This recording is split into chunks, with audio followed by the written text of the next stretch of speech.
Alright guys, welcome to this week's video where today I'm going to be going all in on progressive overload. But before you click off, I'm not just going to be teaching you what progressive overload is. I know you already know what it is, but I'm going to be teaching you how to use it properly because I'm still so shocked that every day I go onto social media, I see people, whether they're influencers or coaches or people just that have been training for a few years that think they know what they're talking about progressive overload and just giving the same generic advice about it. And it's so bland and it's so two-dimensional. There are so many other ways that we should be focusing and looking to progressively overload our training, because the way that you're being taught is actually limiting your gains, right? Now, let's get into it, because I think we all know by now, and it goes without saying, that progressive overload is extremely important when it comes to muscle growth, building your physique, bodybuilding. Whatever your goal is, if you're trying to grow a bit of muscle, you have to go through the process of progressively overloading your lifts, which just means getting stronger over time, right? Also, just a quick one, it's been super hot here like the last 3 or 4 days, like pretty much 30 degrees, and I've been using a new natural deodorant, so excuse the white stuff there, because yeah, that's what the deodorant looks like. Sorry about that. Now, we're going to get straight into this. This is unplanned. I'm going to try and make this an uncut video, so we're going to go all the way through, so stay with me. Now, you've been taught with progressive overload to focus on these two things, right? Increasing in weight, or what's the other one? Correct. Reps. If these two things are the only things you focus on when it comes to progressive overload, like I said at the start there, you're literally limiting your gains, because how many weeks in a row are you able to increase the reps, then increase the weight, then increase the reps, then increase the weight? Like, you know, you're going to do it for a few bouts in a row, like a few weeks in a row, maybe even a few months in a row, possibly. But eventually you're going to get to that point where you hit a wall, you stop. So it looks like this, right? It's a nice, slow, gradual progression. Some weeks are better than others. Then all of a sudden it starts to taper off and you start to flatten out, or as we like to call it, plateau. And if you're plateauing, what does that mean? You're no longer progressing. So what do you do from here then? And I'm genuinely asking you this, right? If you've gotten to this point where you're using X weight for X reps and you have just started to plateau, what do you do? Do you take a deload week? Do you change your program? There's probably a few avenues you can go down, but I've got a better answer for you. Progressive overload. Progressively overload, but just do it in a different way. So there's particularly 3 other forms of progressive overload that I want you to start implementing and thinking about when it comes to your training. In chronological order. Okay, the first one is going to be this. MMC, mind to muscle connection. The next one is going to be, excuse my handwriting, form or execution. And the final one is time under tension. Okay, or tempo. Okay, if I'm being honest, to be fair, these should probably switch over. So we're going to prioritize form and execution first, then mind to muscle connection second, and then we're going to look into time under tension and tempo. Now, before we get into this, what are the 2 main drivers of muscle growth? I'll tell you. It's time under tension and intensity. These are the 2 main drivers of muscle growth. Okay, obviously increasing weight, increasing reps over time is going to be the thing that gives us the numerical reassurance that we are growing muscle, that we're getting stronger, right? And that's why people focus on these 2 things, because it's like a visual thing. You can see that your weight is increasing, or that the weight you're using is increasing. You can see that the reps you're doing are increasing. Like, you can see it there, it's visual. You know, if those are increasing, you should probably be growing muscle. And that's absolutely right. Like, I totally agree with that. I obviously still focus on these 2 things. But what I'm saying is these things also need to take priority, because back to the point, time under tension and intensity are the things that drive muscle growth. Obviously, if we're increasing these, naturally our intensity within training is going to be increasing. However, typically what happens, if you start only increasing this or this, your training gets a little bit sloppy. You start trying to lift weights that you're probably not ready to lift yet. So this, which is the other part of the equation of maximizing muscle growth, this starts to decrease. Time and attention starts to decrease. If that starts to decrease and your form gets sloppier, your intensity also starts to decrease.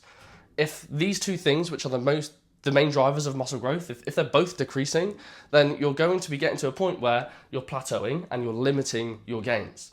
Like I said, this is where this comes in. So we're going to focus on form/execution first. The reason I think this is really important, I mean, we all know that form and execution is really important, but the way you set up for an exercise, the way you position your body, and the plane of motion that you're actually moving the weight in is massively going to determine whether you're actually engaging the muscle that you want to train. Okay, so your form is extremely important. If you've got a shit form, let's just say you're doing a chest press and your ass is sliding all over the seat, your elbows are flailing all over the place, is that going to be like isolating the muscle that you're trying to target? Probably not, right? When it comes to bodybuilding, you have to remember that bodybuilding isn't just about moving a weight from A to B. Yes, it is to an extent, but that's what powerlifting is, right? We're trying to get the weight from there to there as easily as possible. Bodybuilding is different. We're trying to isolate the muscle and we're trying to demolish the muscle. Always think about that when you're training for bodybuilding or trying to grow more muscle. Isolate, demolish, okay?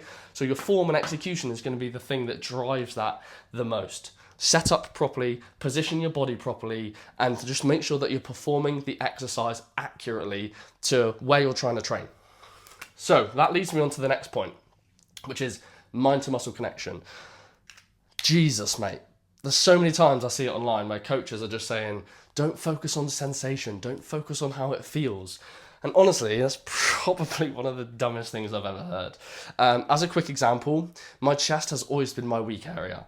Back in 2024, after I competed and got second at the PCA British Finals, I actually won...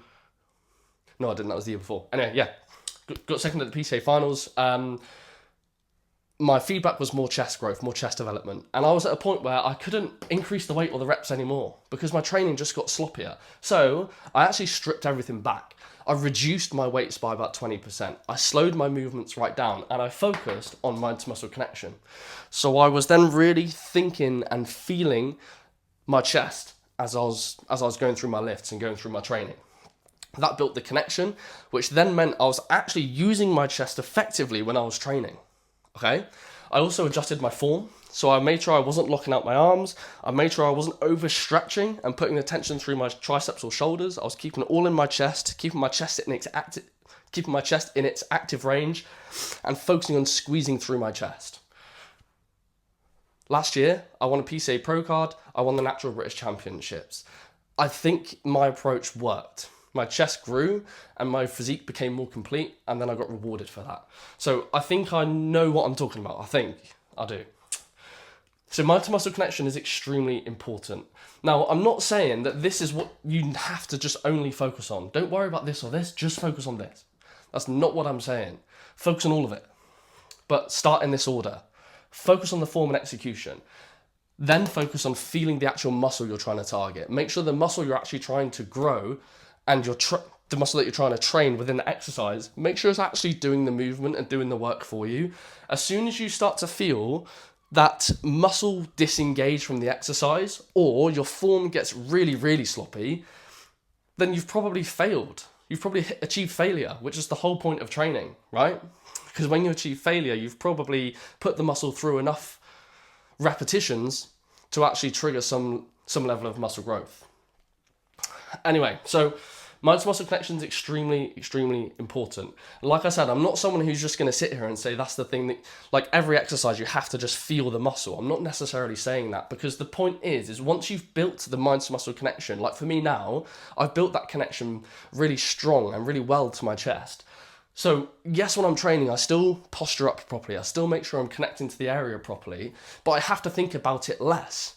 That connection has been built now, and that connection is strong. So I don't have to think about it as much anymore. I'm not sat there like really slowing the movement down and, you know, only pressing through my chest. Like, that's not necessarily what's happening. Because as I said, the connection's built and I can just push through it and I know my chest is doing the work. So like I said, sometimes you do just have to strip back your training, like I did when it came to building my chest. Focus on form and execution, focus on mind to muscle connection, and then the final piece to the puzzle is, of course, time under tension / tempos. So this basically just means having control over the weight you're using. Again, if people are telling you, if you're seeing it online, like coaches or influencers or fucking whoever it is online, and they're saying that like tempo training just isn't worth it, it doesn't work. So what are you talking about? Like, having control of the weight is an extremely important part of bodybuilding. Like, especially as natural lifters. And this is the thing, if you're natural and you're like listening to a lot of enhanced guys telling you how to train, you have to remember they've got assistants with regards to like enhancements and steroids and testosterone and whatever. So they probably have to focus less on these things, okay? Because they can just continue increasing this or this. And if they don't, they just increase the dosage a little bit, then they can lift heavier again the next day, you know? So as a natural lifter, we have to prioritize these things. Time under tension or tempo, as we know, is one of the main drivers of muscle growth anyway. So prioritizing tempo is going to be extremely important.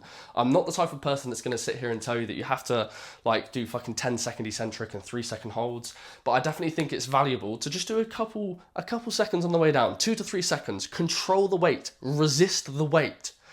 It is called resistance training. So resist the weight, add a little bit of a pause in the bottom to just reduce the momentum and drive through the muscle you're trying to use. Okay, you have to remember again that, let's just say, for example, there's 2 people doing a set. You've got person 1 and you've got person 2. Okay, they've both used the exact same weight. Let's say they've both got 30 kg. And they both did 10 reps. Okay, they both did 10 reps. So we've got Darren and we've got Dave. Okay, so Darren, he completed his set in 20 seconds. 30 kilos, 10 reps, 20 seconds set. Who was this guy? Dave? Was that Dave? Yeah, Dave. He, however, took 45 seconds to complete his set because he was controlling the weight. He added a very slight pause and he was intentional with his lift, intentional with how he was moving the weight. So they've both used the same weight, the same reps. Dave's set just took a little bit longer because he was slowing it down and controlling it. Who do you think is going to grow more muscle, or at least get the most opportunity for muscle growth after their set? The guy that banged out 10 reps, or the guy that controlled it, had a bit of a pause, and then really contracted through the muscle? Who do you think is going to grow more muscle? Darren or Dave? In my opinion, Dave. Okay? Dave's focused on time under tension, tempos. Because he's implemented time under tension or tempos as well, naturally what happens there is your form and your execution is going to be better. Naturally as well, your mind to muscle connection is going to be better. Yes, it makes it harder to progress every single week with regards to weight and reps. It does make it harder. That's the whole point, isn't it? It's supposed to be hard. We're supposed to make it challenging because we're trying to grow muscle. We're trying to like add lean tissue to our body. It's supposed to be hard. You're not supposed to just bang it out. Now, as I said, I'm not saying to never focus on this. Obviously, you still want to focus on this on a weekly basis. I'm absolutely saying you do still need to do that. However, if you are starting to get into this level, the plateau, please focus on these things. Reset your training. That means pull your weights down ever so slightly, 10 to 20%, just reduce the weights a little bit. Reset your form and execution. Make sure you're setting up for your exercises correctly. You're posturing yourself in the right way, and you're making the muscle that you're trying to train the most available muscle for that exercise. Focus on mind to muscle connection. Train through the muscle. Feel the muscle that you're actually trying to train do the work. And then, of course, focus on your tempos and your time under tension. Feel the muscle taking the load, and as you press through it, you really want to feel that connection to the muscle. And of course, do not let the fact that you're slowing a movement down and the fact that you can feel it building up more fatigue, do not let that take away from the training intensity. Okay? The issue with this a lot of the time is that it does become more painful. You do feel it a lot more, and it is painful, right? So that can make people stop their set a little bit too early. So make sure you are not taking away from the intensity just because you're focusing on these things. Okay, if that intensity and that time under tension both are increasing, you're going to be able to increase the weight. You're going to be getting stronger. Obviously, you're going to be able to increase the reps on a weekly basis or a bi-weekly basis as well. So don't get sucked into the trap of these people that lack knowledge around training. They've just been training for a few years. They may have taken a bit of enhancement, and now they think they know what they're talking about because they can increase weight and reps every week because they're juiced up, right? Natural lifters, we're not going to be able to do this every single week, particularly if you've been training for a long period of time, like myself. I've been training for 12 years naturally, and I just know that I cannot do this every single week, right? So if I focus on this, I know that I'm still maximizing growth, and you will be able to do the same. So I think that's all for today's video. I don't think I've missed anything. Like I said, I tried to do this in one take, uncut. So let me know your thoughts on this video in the comments below, and if you would like to see me use my whiteboard a little bit more. Cheers. Oh yeah, and if you haven't already, please make sure to like, subscribe, and please drop a comment. I'm trying to build up my YouTube, and I'm trying to get a bit more consistent on here, but I need to know that you're getting value, or at least enjoying these videos to some extent. So please drop a comment. I really appreciate the support. And yeah, otherwise, subscribe, and I'll see you in the next one. Stop flipping up your progressive overload.